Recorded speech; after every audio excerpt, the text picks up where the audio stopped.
Nosotros somos Dulce y Eric del Langevios Investap y vamos a presentarles este paper que se llama A Deep Learning Genome Mining Strategy for Biosynthetic Gene Cluster Prediction.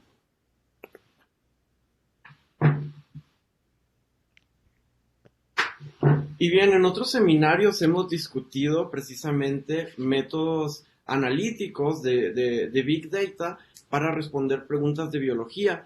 Y en este ejemplo específico, la pregunta es muy particular y es una pregunta que ya se ha hecho en la literatura y que otros métodos analíticos han intentado responder. Esta pregunta que tienen es: ¿cómo caracterizamos un genoma bacteriano en estos elementos discretos que se llaman clúster de genes biosintéticos? ¿Por qué es importante estudiar los clústeres de genes biosintéticos? Porque son la fuente principal de productos naturales. Entonces, les voy a dar un ejemplo muy simple de qué es lo que entendemos por un clúster biosintético. Este es un snapshot de una región del genoma. Los genomas bacterianos usualmente tienen un solo cromosoma. Esto es como si hacemos un zoom en la escala de 200, 300 mil pares de bases o 230 kbs. En este ejemplo, cada figura representa un gen o un gene model y están coloreados de acuerdo a una función que hacen. Es una representación canónica de los clústeres biosintéticos. La idea general aquí es que en este intervalo del genoma, todos estos genes tienen una función en común. Entonces, su expresión a nivel de proteínas en conjunto produce un metabolito o un producto natural. Este pudiese ser bien el clúster biosintético de la penicilina, por ejemplo, aunque esto es en hongos.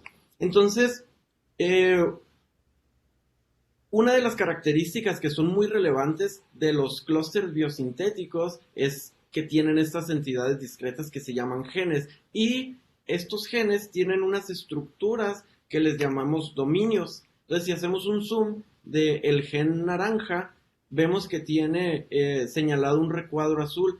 Este recuadro azul es una representación del dominio. Estos dominios son secuencias conservadas y, por ejemplo, hacemos un alineamiento de ese mismo gen naranja, la versión que tienen 1000 bacterias diferentes, probablemente tienen en común ese pedazo azul. Ese pedazo azul, además de ser una secuencia conservada, es lo que distingue la firma de la función que hace esa proteína. Entonces, usualmente, con saber cómo se llama el dominio o con caracterizar qué dominio tiene una proteína, podemos hacer una hipótesis o una predicción acerca de su función. Computacionalmente, nosotros podemos referirnos a los dominios como un substring de una secuencia. Entonces, para entrar ya directo a por qué es una innovación este artículo y versus qué método previo es directamente comparable, vamos a usar como referencia Cluster Finder. Rodrigo dio una plática sobre Cluster Finder y algunas de las conclusiones que aprendimos de Cluster Finder es que al utilizar los modelos ocultos de Markov, no tiene muchísimo contexto de la vecindad genómica de cada gen, dado que la información que se va pasando en la cadena no te dice mucha información previa, sino te dice más información del vecino más cercano. Entonces, los autores de DeepBGC, este pipeline analítico, dicen que la ventaja de utilizar este approach de Deep Learning que les vamos a platicar a detalle es que puede utilizar información más compleja acerca de las asociaciones tanto espaciales como de asociaciones propias de los dominios. Entonces, de manera general, podemos decir que la contribución principal de DeepBGC o la contribución que intentaron hacer los autores es hacer una implementación más adecuada y más realista de las fuerzas que propician el mantenimiento de un BGC, porque, por ejemplo, cosas como la recombinación y la mutación esperaríamos que alterara la estructura, pero basado en las reglas más o menos muy estrictas que utiliza, por ejemplo, Anti-Smash y Cluster Finder, hay una definición muy estricta del clúster biosintético. Pero si dejamos que una red neuronal aprenda las características, justo utilizando un embedding como el Word2Vector, se pueden utilizar propiedades de estas entidades clústeres biosintéticos que tienen una jerarquía interna, que son los dominios y las proteínas, podemos aprender otras características. Y de hecho, nosotros consideramos que sí lograron observar cosas diferentes en cuanto al poder predictivo y al poder predictivo cotejado en cuántos verdaderos positivos y cuántos verdaderos negativos puede detectar. De manera muy general, nosotros entendimos que DeepBGC tiene dos pasos principales basados en Machine Learning. Entonces, muchos de los pasos son muy similares a Cluster Finder. Por ejemplo, si partes de una secuencia cruda, que en realidad no es una secuencia cruda porque ya es el ensamble genómico del FASTA, ya tiene que estar ensamblado, el primer paso es hacer la predicción de genes. Es un paso muy simple que es similar a Cluster Finder. Traduces todos los nucleótidos a aminoácidos y los anotas con PFAM. De esa manera, de cada gen, tú ya sabes qué anotación funcional tiene. Después, extraes la información discreta de cada gen, cuáles dominios tiene. Entonces aquí están representados por las figuras como hexágonos, pentágonos y círculos. Entonces lo interesante de este algoritmo, al igual que Cluster Finder, es que es completamente ajeno a conocer la secuencia como tal. Si se fijan, la secuencia como tal de nucleósidos o de aminoácidos, si se fijan, nosotros estamos convirtiendo el genoma completo en una serie de identificadores discretos de los dominios. Entonces nuestro genoma ahora solo es una colección secuencial que conserva el orden de los dominios. Entonces eso es bien interesante porque estamos haciendo la primera reducción de complejidad de información. De una secuencia que tal vez no nos dice nada, tenemos la información codificada en el dominio como tal. Entonces el siguiente paso es donde se vuelve bien complicado. De hecho, aquí debería haber un pedazo bien grande en esta parte del pipeline. Entonces, en este primer paso en general que les comenté, se trata de la predicción. Y este paso requiere dos redes neuronales diferentes. Precisamente la primera es basada en el procesamiento de lenguajes naturales y es una implementación de Word2Vec que nos mencionó Pastor. En este Dulce les va a explicar a detalle cómo funciona, pero de lo que se trata es de cómo pasamos esos identificadores discretos a información con la cual podemos hacer operaciones. Entonces, eso, implementación como tal se llama embedding. Es cómo convertimos esos IDs de números y letras, ¿sí?, a un vector con el cual podamos obtener información y después utilizar ese embedding o esa codificación para entrenar un siguiente algoritmo para hacer el scoring siendo la secuencia genómica, ¿sí?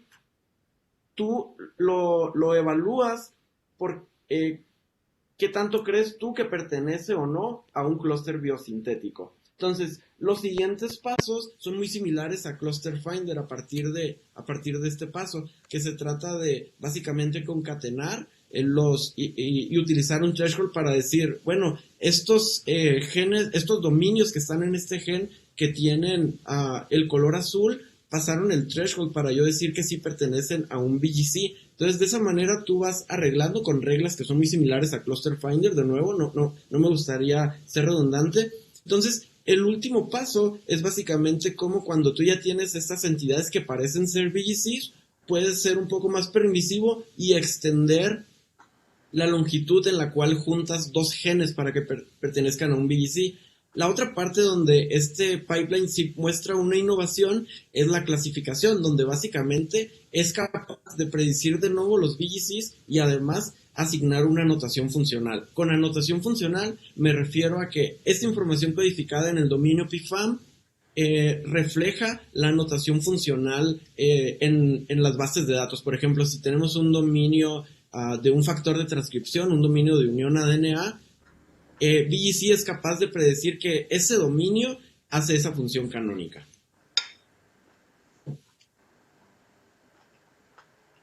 Bueno, entonces como ya estuvimos platicando durante la clase, lo que queremos es aprender relaciones entre palabras y el contexto en el que se observan. Esto es parte de lo que va a ser muy importante en el rendimiento de DeepBGC.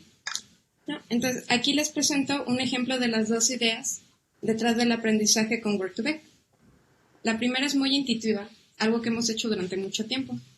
Si yo les doy esta oración, si quieren leanla, les puedo preguntar cuál es la palabra que falta.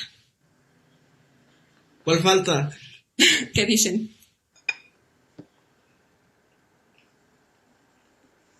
¿Análisis? Análisis, ¿cuál más? Ciencia. Bueno, esta es una opción, ¿no? O sea, pero aunque no hayamos llegado a la misma palabra todos, quizás, sí llegamos a un grupo de palabras muy similares, ¿no? Sabemos que está bien acoptado las palabras que pueden llenar ese hueco. La otra aproximación es al revés. Si yo les doy una palabra, ¿qué otras palabras pueden estar en su contexto, ¿no? Entonces, este último approach es justamente la arquitectura de Skip Graham de Word2Vec. Entonces, en nuestro problema de predecir clúster biosintéticos, usamos una versión de Word2Vec llamada pfam2vec, en la cual obtenemos dos cosas. La primera es asignarle a cada identificador de pfam un vector numérico, que es el que va a servir para la siguiente red neuronal. Y además, en esta etapa es justamente en la que aprendemos que pfams están relacionados comúnmente en el contexto genómico. Esto lo logramos con un input de 3.376 genomas, que pues los podemos ver documentos, y donde cada palabra de cada documento es el dominio de pfam en el orden genómico. Bueno, como ya les dije, entonces en el Word2Vec, que ya es similar a lo que nos explicó el doctor Pastor, tomamos todas las palabras como los identificadores únicos de pfam. Después obtenemos su vector de alta dimensionalidad, del one hot, que tiene entradas binarias. Y por ejemplo, en este caso, si tenemos 15.866 identificadores únicos, pues este vector es súper grande, ¿no? Con 15.000 entradas. Y entonces aquí es donde vemos también dónde está la otra reducción de dimensionalidad, porque al final con lo que nos quedamos es con un vector de 100 entradas, que además ahora tienen valores continuos, no solamente el 1 y el 0. Y entonces después de haber hecho esta representación vectorial con los identificadores de pfam, se calculó la similitud del coseno y se encontró que los identificadores de las superfamilias se encontraban a distancia mucho más cortas que si tomaras dominios al azar. Esto nos comprueba que el embedding está preservando la información biológica. Bueno, ahora, una vez que tenemos la representación vectorial de cada dominio por el pfam2vec, que conserva el contexto genómico, aplicamos la segunda capa de red neuronal. En este caso es una red neuronal recurrente llamada Bidirectional Long Short Term Memory, ¿no? Que son los LSTM que explicó también el doctor Pastor. Entonces, para aplicar esta red, lo que tomamos como entrada es una secuencia de dominios de pfam, ¿no? Pero otra vez, como ya no vamos a ver palabras, ahora vamos a estar trabajando con los vectores que mapeamos, y además vamos a agregar otras dos banderas que nos indican si este dominio está al principio o al final de la proteína.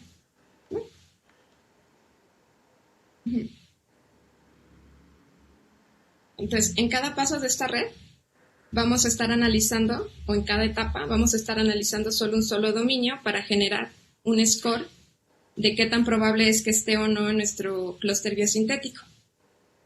La parte importante también, como recordamos de la explicación del doctor Pastor, es que cada vez que analizamos un nuevo dominio, estamos en las capas internas almacenando la información de los dominios anteriores. Entonces, esta otra red también sigue preservando el contexto de la secuencia que estamos tratando de clasificar. Ahora voy a explicarles rápidamente cuáles son los datasets con los que se implementaron estos algoritmos. Primero, el conjunto de entrenamiento. Fueron utilizados genomas artificiales. ¿Cómo crearon estos genomas artificiales? Lo hicieron a partir de dos tipos de muestras, las muestras positivas y las muestras negativas, ¿no? De hecho, las positivas son el set de datos que se utilizó para entrenar a Cluster Finder positivamente. Entonces son 617 secuencias secuencias donde sabes que solo hay clústeres biosintéticos, bueno, dominios de clústeres biosintéticos, y el set negativo, que son los 3.377 genomas completos, pero removieron todos los genes donde ya se hubieran anotado como parte de clústeres biosintéticos y se reemplazaron con genes al azar que pueden tener cualquier otra función, ¿no? Como estos genomas son artificiales, hicieron un bootstrapping con 9 genomas bacterianos reales que estuvieran anotados. Y para por fin probar y validar el algoritmo, se utilizaron otros 6 genomas que también son parte del dataset original de Cluster Finder, donde solo hay 65 VGCs diferentes. Para probar qué tan bueno es el DPGC contra los métodos ya existentes, que es Cluster Finder con una cadena de Markov oculta, y Anti-Smash, que tiene también parte de Cluster Finder, pero también reglas anotadas manualmente, digamos. Se utilizaron estos dos para ver qué tan mejor o peor predecía DPGC con estos enfoques.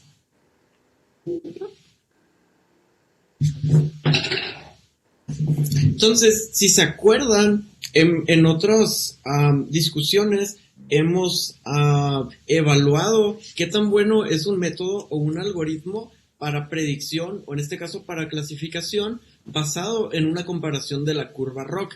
Entonces, en esta curva básicamente comparamos la tasa de falsos positivos contra la tasa de verdaderos positivos. Podríamos clavarnos en los detalles de esto, que son bastante interesantes y muchas veces te obligan a regresar a ver tu tablita de confusión, que probablemente lo hice hace 10 minutos. Lo que importa aquí es que entre mayor sea el área bajo la curva, que en este caso es el acrónimo AUC, entre más se aproxima uno, significa que es mejor nuestro clasificador. Entonces, significa que es muy bueno para descubrir todas las cosas que estaban en el set de verdaderos, de positivos. Entonces descubrió casi la totalidad de los que eran positivos, pero también es muy bueno en decir cuáles eran negativos. Entonces compararon la curva, el área bajo la curva, de Cluster Finder contra DeepBGC, y lo que se observa en general es que DeepBGC pues tiene un mejor rendimiento, tanto en descubrir los verdaderos positivos, tanto en descubrir los verdaderos negativos. Entonces es un muy buen clasificador. Entonces, básicamente el mensaje de esto es que sí lograron hacer una mejora versus Cluster Finder. Pero enseguida les voy a platicar otras métricas que a nosotros nos convencieron que demuestran que sí tiene ventajas, no solo en que sea más preciso en clasificar. Entonces, otra de las conclusiones es que es más bueno que Cluster Finder y que todos los métodos anteriores para recuperar los VGCs completos. Entonces, ¿cómo argumentamos esto? Si, por ejemplo, en el panel A que tenemos diagramas de Venn, de cuántos VGCs únicos detecta DeepBGC versus Cluster Finder a diferentes, por ejemplo, en la parte superior, en el panel A, tenemos la tasa de verdaderos positivos, de falsos positivos a 10%, y en la parte de abajo tenemos la tasa de verdaderos positivos al 80%. La tendencia aquí es la misma. Quiero que observen que, por ejemplo, cuando tienes un coverage positivo, es decir, que logras recuperar al menos una porción de 1% de un verdadero VGC, tienen performance más o menos equivalentes. En común encuentran 137, DeepBGC encuentra 24 únicos y Cluster Finder 21. Pero cuando evaluamos a un coverage o a una cobertura o a qué tan completo recuperas los VGCs de mayor a 50%, vemos que DeepBGC ya es muchísimo superior, 90 únicos versus 6 y 59 en común. Pero ya con un coverage igual a 100%, es decir, recuperar clústeres biosintéticos completos del set de verdaderos positivos, DeepBGC es inmensamente superior. Entonces, la misma tendencia la vemos en el panel D, Sí, pero evaluando con respecto a los true positives, lo cual oferea un poco el efecto que estamos viendo. En los paneles B y E, lo que tenemos es justo como la capacidad de descubrir nuevos BGCs depende de o se ve afectado en función de qué tan completos los descubres. Entonces, justo en el panel E vemos que Cluster Finder, la mayoría de los que descubre los descubre completos, mientras Cluster Finder, la mayoría de los que descubre los descubre con menos del 50% del coverage. Entonces, básicamente, Cluster Finder es bien bueno para encontrarlos, pero usualmente los encuentra fragmentados. Entonces, aquí en el panel E, justo podemos evaluar las diferencias donde se intersectan las dos líneas, las dos curvas, perdón.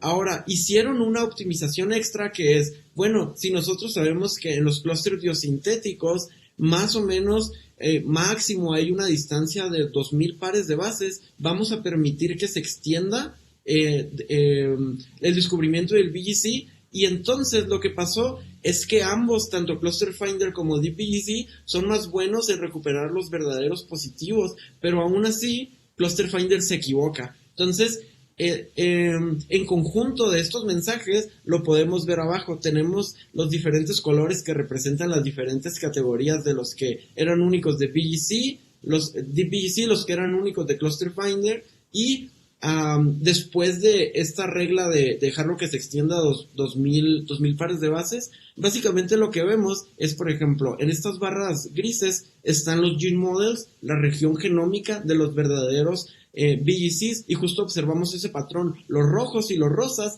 usualmente sobrepasan el tamaño. Entonces, ¿esto qué significa? Que tal vez DeepBGC está teniendo unas reglas que les permiten extenderse y tal vez decir, bueno, o sea, si biológicamente sabemos que no toda la parte, que no todo el clúster biosintético es activo transcripcionalmente, no significa que no tenga otros pedazos accesorios. Eso pasa mucho también en eucariontes. Pero lo que importa es que en la mayoría de los casos vamos a ver que las barras azules están mucho más fragmentadas que las barras rojas y rosas. Entonces, eso refuerza la conclusión de que es más bueno no solo para encontrar y clasificar bien lo que es positivo y lo que es negativo, sino que los encuentra aparentemente más completos. Entonces, otra característica que es muy relevante para evaluar si DeepBGC en verdad es mejor que los métodos actuales es que tenga la capacidad de detectar cosas nuevas, no solamente que pueda detectar lo mismo que ya se conoce.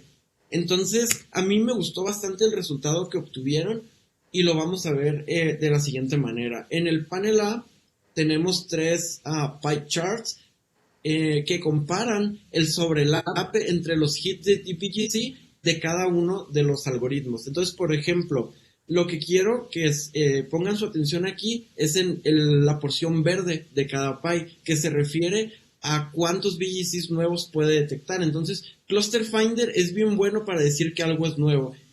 El 75% de sus hits son cosas que no sobrelapan con las bases de datos de Anti-Smash ni con los que detecta DeepBGC. Por otro lado, Anti-Smash es más moderado en descubrir cosas nuevas, más o menos en una fracción de un medio de Cluster Finder, sí, y tiene un gran sobrelape con Cluster Finder. De hecho, la última versión de Anti-Smash utiliza como backbone el esqueleto de Cluster Finder en algunos pasos. Y DeepBGC, y aquí está el mensaje central, descubre la mayoría de las cosas que descubre Cluster Finder, descubre una porción muy grande de cosas que sobrelapan entre Anti-Smash y Cluster Finder, y sí descubre cosas nuevas, solo en un 5%.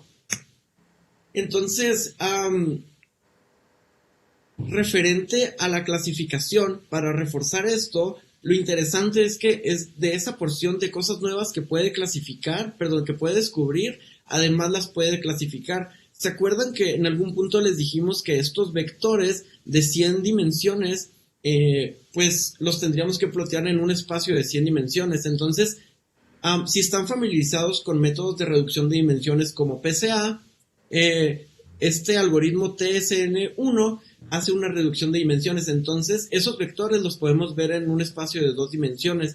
Aquí cada punto en el espacio de estas 2 dimensiones es un BGC y están coloreados de acuerdo a la clasificación que se pudo dar de acuerdo a sus dominios. Entonces, lo que importa aquí es que los puntos rosas, las cruces rosas, los puntos amarillos deberían estar más cercanos a los puntos amarillos, y esto también refleja la similitud del coseno. Entonces, con esta gráfica, el mensaje es que de los nuevos que pudo descubrir, además los sabe clasificar. De manera muy interesante, también dieron un ejemplo a detalle. En el panel C tenemos diferentes segmentos que reflejan los BGCs que descubre Anti-Smash, Cluster Finder en azul y Deep BGC en rojo, y en el fragmento con la sombra rosa muestran los autores un BGC que es nuevo, que únicamente descubrió Deep BGC. Entonces, una forma de validar que tiene sentido este BGC biológicamente es justo que colorearon ese clúster biosintético de acuerdo a la notación funcional. Justo esta es la figura que usé en la diapositiva 2, si se acuerdan, solo que aquí ya agregué las categorías. Entonces, básicamente, tiene todos los elementos necesarios que biológicamente tienen sentido que es un clúster biosintético. Entonces, esto nos dice que este algoritmo no solo está jugando con los números, sino que está representando algo que nos interesa a nosotros como biólogos. Entonces, tiene, por ejemplo, sus propios genes que se encargan de regular la expresión de las proteínas que se codifican en este locus. Tiene también los genes que producen las proteínas transportadoras y otras proteínas enzimáticas necesarias para completar esta ruta biosintética y al final de cuentas tener un producto natural.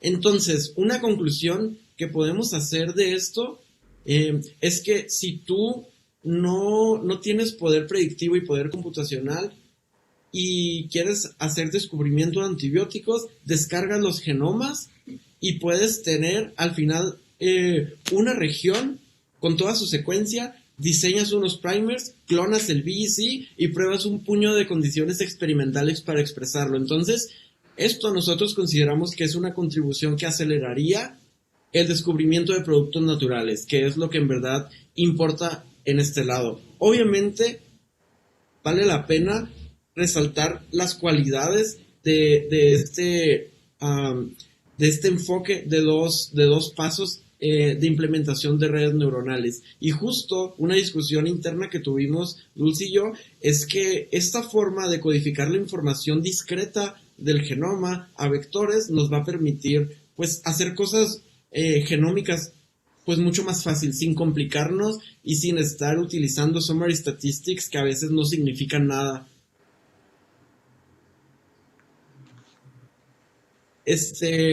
Hasta aquí lo vamos a dejar porque lo que nos interesa es que entendamos pues los 3 o 4 mensajes generales que dijimos. Entonces, para concluir, pues básicamente Deep BGC aparentemente sí está descubriendo BGCs que parecen BGCs. Y por otro lado, pues se equivoca menos que las versiones, que los approaches anteriores a él. Entonces, esto pues es emocionante porque es un ejemplo muy directo de algo pues que usualmente se usa para ayudarnos a completar nuestros mensajes de WhatsApp, cómo eso puede tener implicaciones en cómo hacemos biología. Gracias. Gracias. Y bueno, ya estamos para preguntas o lo que quieran discutir. Sí.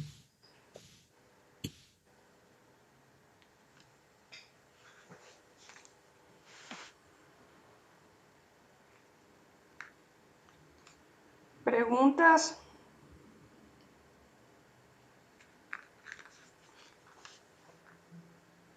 Bueno. Sí. ¿Preguntas, muchachos?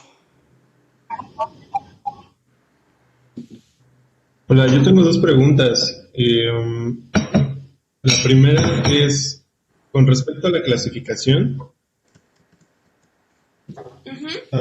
Se menciona que se hace ¿Me escuchan? Sí, sí te escuchamos. Ok. Con respecto a la clasificación, ¿cómo es que se describió un poco que se utilizaran nombres Solamente aquí mi duda es, ¿se utiliza un nuevo algoritmo o esto ya está incluido en BGC? Sí, sí, ese también es entrenado y cómo es entrenado para el descubrimiento o para más bien para la clasificación de los BGCs ya encontrados.